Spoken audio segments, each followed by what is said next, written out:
What's that? Mixing isn't a separate process, I hear you say, but I always export my stems from one DAW and then mix in another. It's always separate for me. Yeah, but should you keep those things separate? Let's find out later. In the traditional world of recording, you'd have artist, producer, and mixing engineer. But now, unless you're a very big fish, you will basically be doing those yourself. Even medium fish will tend to stem their stuff out and send it to a mastering engineer who will then do a stem mix. Which is, yeah, it's a mix, isn't it? People also confuse production with mixing. They're not the same thing at all. Production will involve things like adding instrumentation, changing arrangements, etc.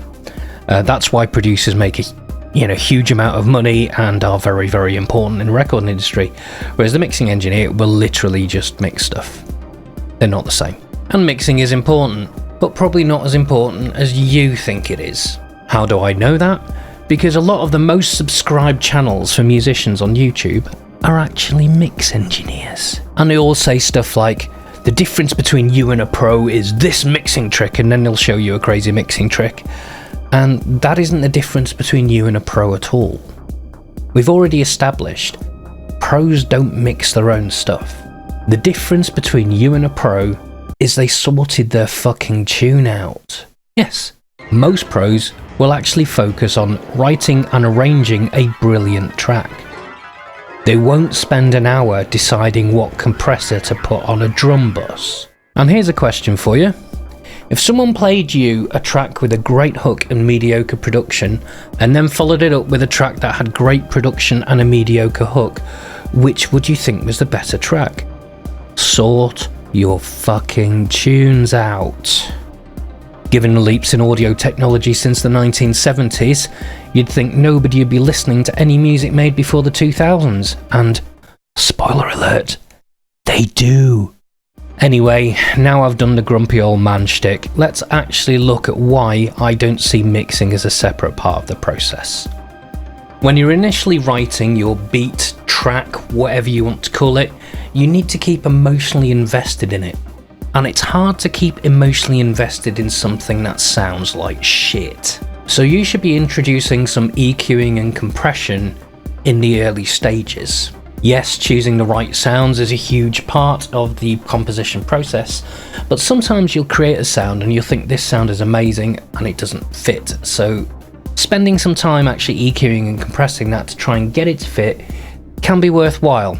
But if it's more than 10 minutes, then you probably have just got completely the wrong sound.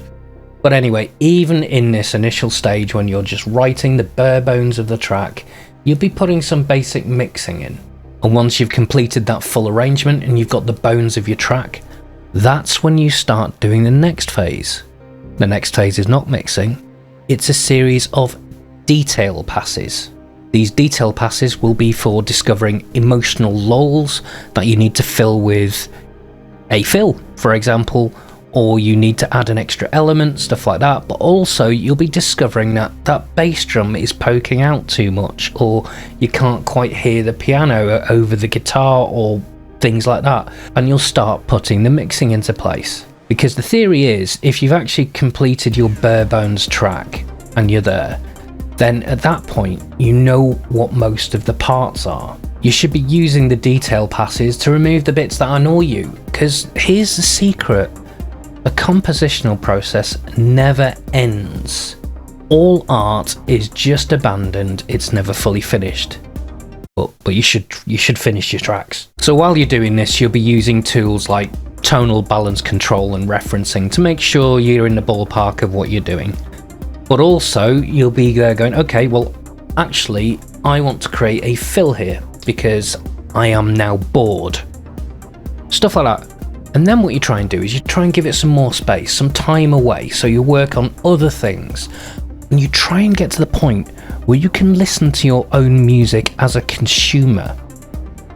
That way, you will then be able to listen to stuff and go, oh, that's poking out too much, that's not audible enough, that really needs a bass slide up, or I want a tiny little drum fill that are just to make things exciting, or like a little synth rundown with the sound that I haven't used in the track yet. Stuff like that. The composition process doesn't end, and it shouldn't end until you're happy with the track 100%, and that includes the sound of it, everything. Once you start seeing these final processes, these detail passes as polish rather than mixing, then you're not throwing out the musical part of your composition and just looking at the sound, because the musical content is what is the most important thing.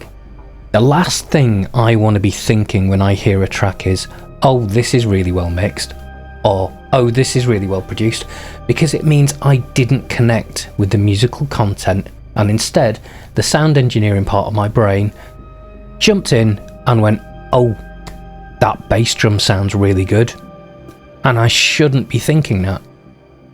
Anyway, now all the jobs are rolled into one.